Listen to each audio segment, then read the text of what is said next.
ശ്രീനാരായണ പരമഗുരവേ നമഃ. എല്ലാവർക്കും നമസ്കാരം. നാം ഇന്നിവിടെ വിചാരത്തിനായിട്ട് എടുത്തിട്ടുള്ളത് ശ്രീനാരായണ ഗുരുദേവനാൽ വിരചിതമായ കോലതിരശസ്തവം. ഈ കൃതി ഗുരുദേവൻ രചിച്ചത് കോലത്തുകര ക്ഷേത്രത്തിലെ പ്രതിഷ്ഠയോടനുബന്ധിച്ചിട്ടാണ്. നമുക്ക് ആ കൃതിയിലെ ആദ്യത്തെ ശ്ലോകം ഒന്ന് ശ്രവിക്കാം.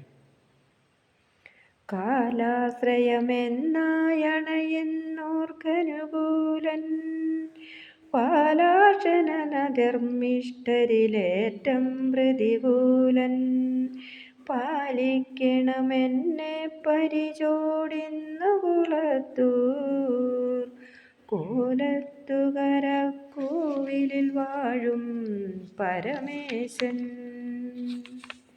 ഇനി നമുക്ക് അതിൻ്റെ അർത്ഥം ഒന്ന് നോക്കാം. ഭഗവാന്റെ പാദങ്ങളെ മാത്രമേ ഇനി ആശ്രയമായിട്ടുള്ളൂ എന്നറിഞ്ഞ് ഭഗവത് പാദങ്ങളെ മാത്രം ആശ്രയിക്കുന്നവർക്ക് അനുകൂലനും, നെറ്റിയിൽ കണ്ണുള്ള ഭഗവാൻ അധർമ്മം പ്രവർത്തിക്കുന്നവരിൽ ഏറ്റവും പ്രതികൂലനും ആയിരിക്കുന്നു. കോലത്തുകരയിൽ കുടികൊണ്ടരുളുന്ന അല്ലയോ ശ്രീ പരമേശ്വര, എന്നെ എന്നും കാരുണ്യത്തോടെ കാത്ത് രക്ഷിക്കണമേ. ഓം ശ്രീനാരായണ പരമഗുരവേ നമഃ.